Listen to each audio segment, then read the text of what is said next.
19వ చూద్దాం. దేవునికి మహిమ కలుగును గాక. అంతే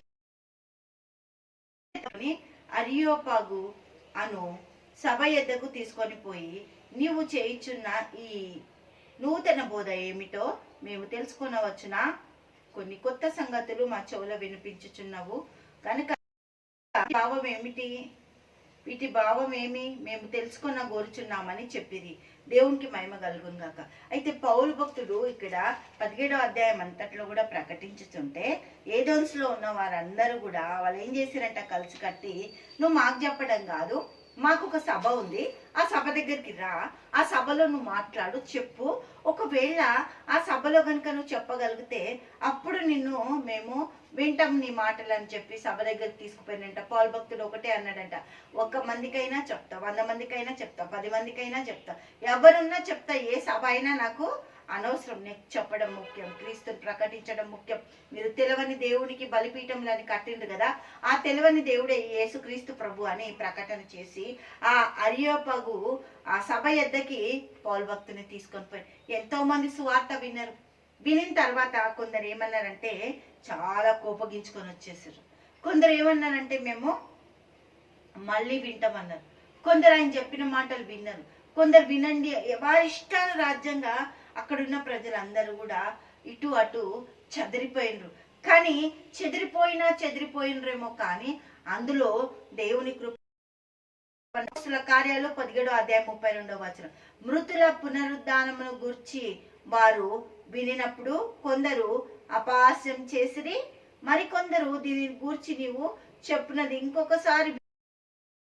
అలా ఉండగా పౌలు వారి మధ్య నుండి వెళ్ళిపోయాను.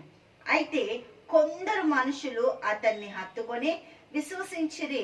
వారిలో అరియేగెపగిన, దిమేనుసియు,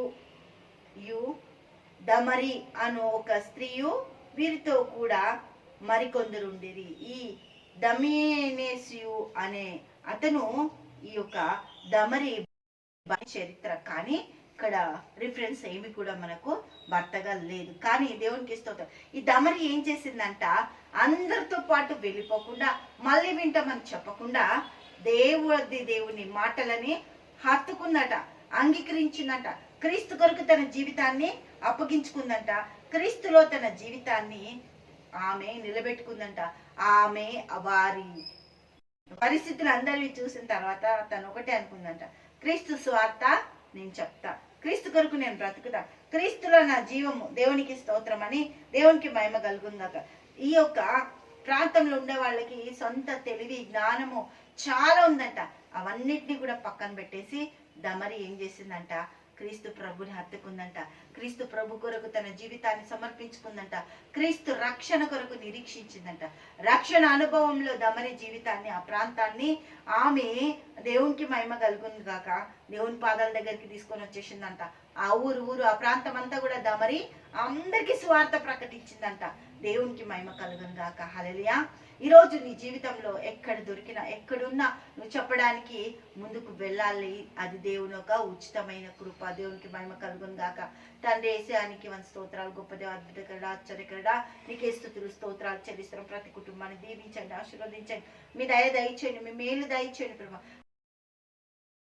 దీవించు, సహాయత దయచేయండి, గొప్ప కృప అనుగ్రహించండి. యేసు నామములో ప్రార్థిస్తున్నాము తండ్రి. ఆమేన్, ఆమేన్, ఆమేన్.